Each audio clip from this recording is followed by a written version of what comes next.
Hello, welcome to Online Violin. I'm Heather Broadbent, holistic violinist, founder of Online Violin, creator of Violin Fitness and Violin Secrets Academy, where I train violinists all over the world how to play their favorite pieces and enhance their current skill sets. Not only do I easily take violinists to the next level on their violin journey, I enable them to be transported to another world through violin performance. This video is dedicated to Joe O'Dowd and his daughter Lucy. They asked me if I can make a video for them to help them out with a Handel piece called Allow Me to Weep. Now, this piece is written in the key of G. So we have this right here to show you on the staff. The key of G has one sharp, which is the F sharp. And you'll see that up here on the top line. Your top line here is the F line. You have one sharp. So you have an F sharp in this piece, in the key of G. So when you practice this piece, you want to make sure that you practice your G major scale. Always practice your scales. So in this piece, we have a down, up, up bowing at the beginning. So you can easily apply that to your G major scale.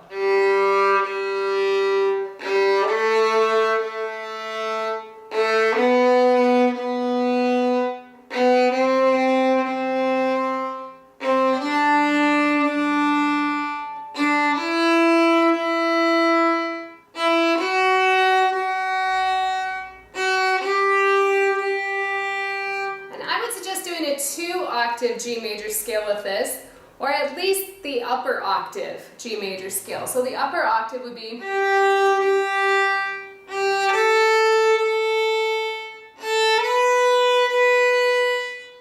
okay, so you apply that bowing to the scale. First do the scale separate bows, and then apply the bowing to it. So you can practice two things at once. You can practice the G major scale and the bowing that's in the piece, okay? So the beginning of the piece, like I said, we have a down, up, up bowing.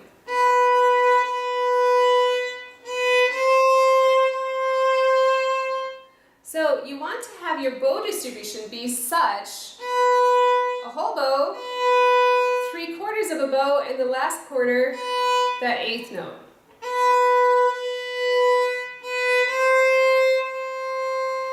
Okay, and now this is written by Handel.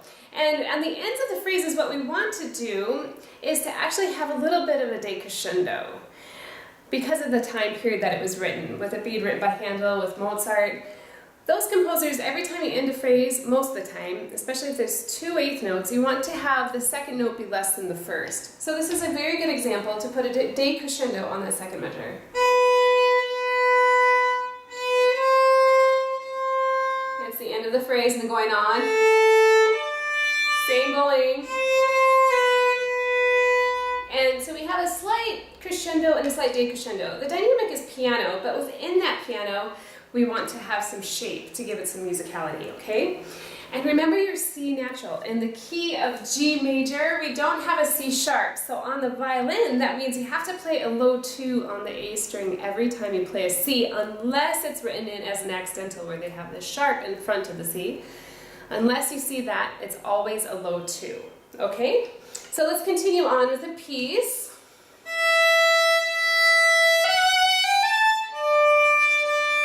So this third phrase here, if possible, you want to set your third finger on 2 strings at the same time. This happens a lot in Bach. You have these fifths where you play the same finger on different strings, and to make it very clean, you actually play a double stop with your left hand. So if it's possible, you want to go ahead and give that a try. So when you set that third finger down on the E string, it's also on the A string, okay? And G major, G natural, again, low 2 on that E string, so you want to remember low 2 on E and low 2 on A. Okay, and then we'll continue on.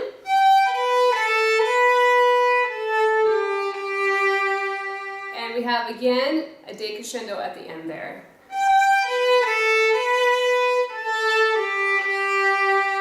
Okay, so I'll play those first 2 lines of the piece so you can hear how it all fits together.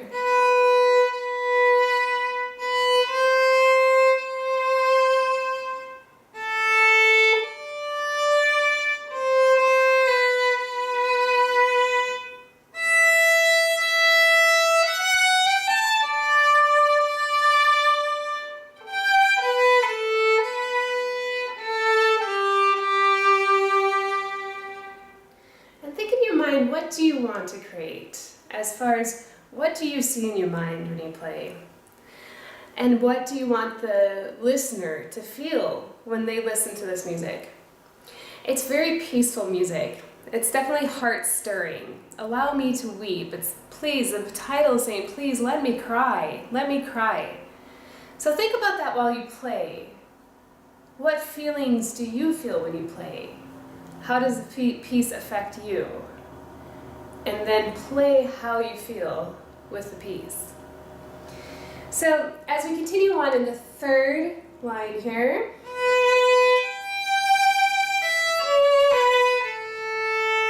again, we have this feeling like, please, please, let me cry, let me cry.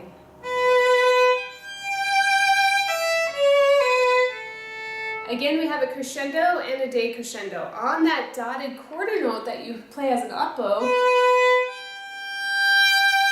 you want to swell a crescendo. And the best way to think about this and how to do this is actually dissect the note. We have a quarter note, so think of it as 3/8.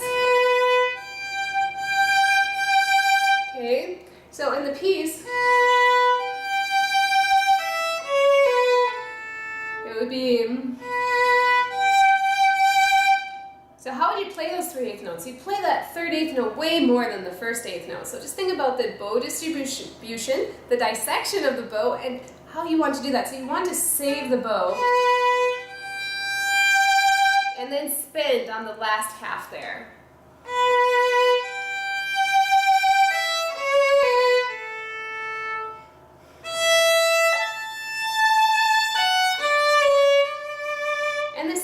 This next phrase as well, the same bow distribution.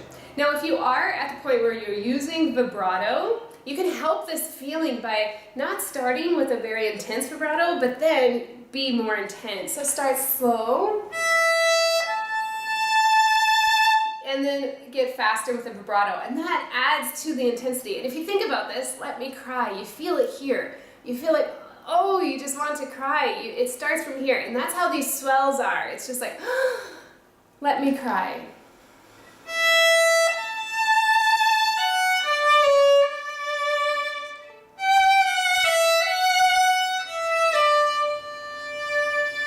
Same thing, a nice decrescendo, and then we're like the beginning again, but with an E. Our E, you want to definitely play it with 4th finger.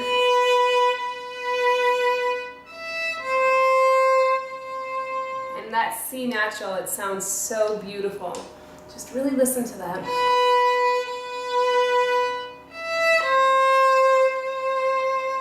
It's very contemplative.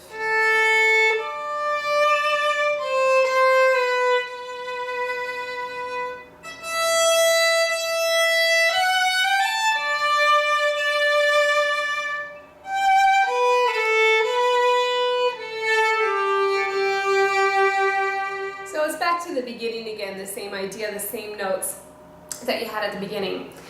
Okay, then as we continue on,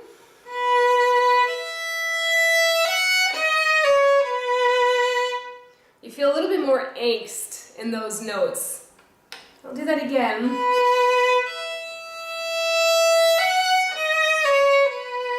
So we have a D sharp, a C sharp, and a B. Because of the sharps that you see, these guys right here, when you see those sharps in the music and they're not matching the key signature, they're called accidentals. So we have accidentals here, a D sharp and a C sharp, a high 3 and a high 2 on the A string. That adds to that angst, that feeling that we get when we play this. Same thing, you want to swell on the E. Think of your bow as a paintbrush. You're painting that color, you're painting that sound. And it's really fun to explore this on open strings. You don't have the left hand to help you out with that vibrato, and you can really explore your bow, adding to that color, adding to that emotion.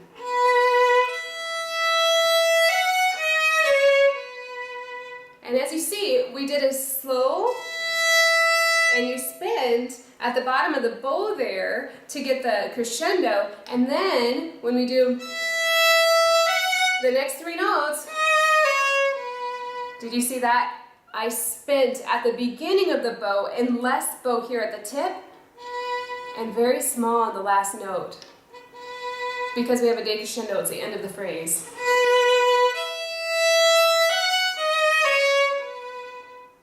Okay, then the next phrase. Now this one, we don't necessarily want a decrescendo because it's leading to the next measure. And in that next measure,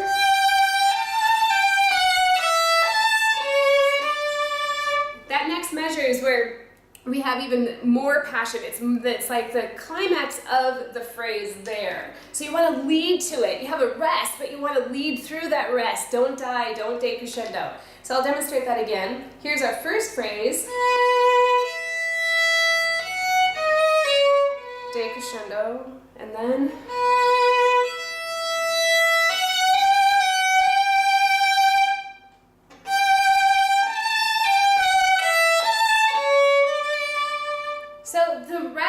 okay, we don't play in the rest, so you don't have to do anything. But the rests are music themselves. The rests have music. What kind of rest? Is it the end of a phrase rest? Is it a rest that's the beginning of the crescendo rest? Is it part of the crescendo? So think about those rests. Not all rests are the same. They just don't mean you just don't play. They have a character about them. Okay, so we'll do that again. Decrescendo, and then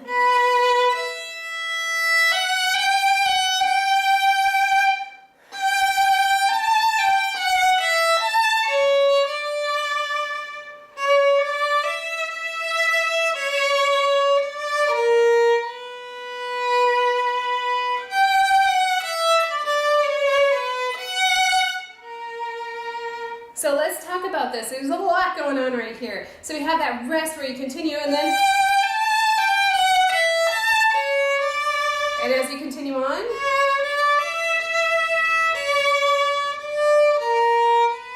we have an A sharp there.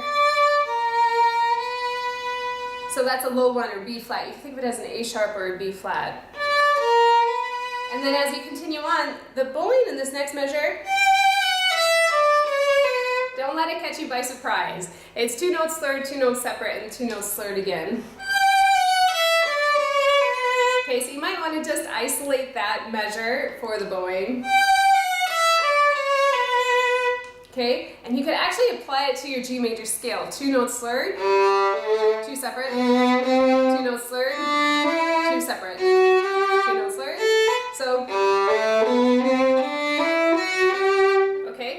so that would be a great idea to apply to the G major scale to help you with the bowing in the piece. So that measure again. Here's that A sharp again. So we go from an F sharp to an A sharp. And then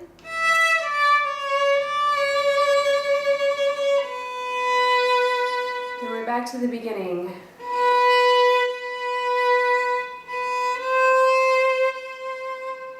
So if you think about this piece, you start off and you're asking to cry, allow me to weep, and you're just thinking contemplatively, very quietly, very tender. You just want to cry.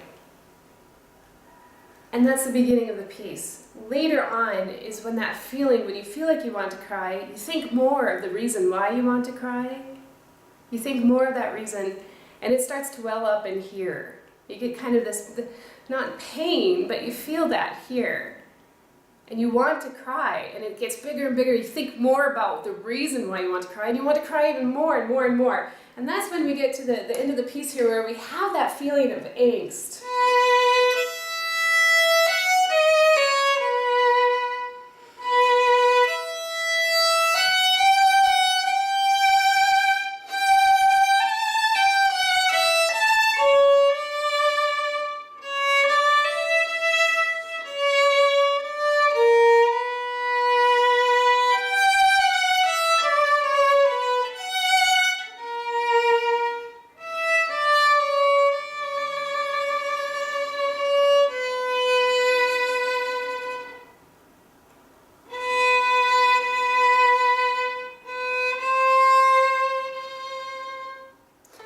So it's important, think about those emotions.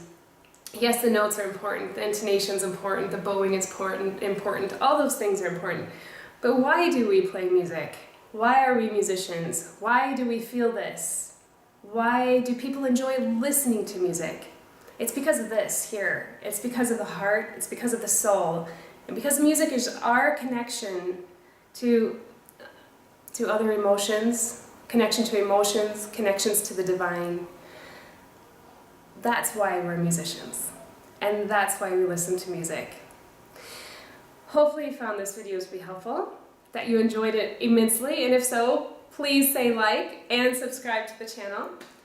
For more videos, definitely check out onlineviolin.net, and if you like this video and the setup of the video, the teaching and the scales and how to apply the scale to the piece, definitely check out my new product, my new training product. It's pretty awesome. You get a teaching video and a performance video for all of the pieces in Suzuki Book 1. It's pretty revolutionary, and I'm telling you, your progress will definitely skyrocket. And it comes with a corresponding scale book too, because those scales are important. So until I see you again, happy practicing, be true, be you, be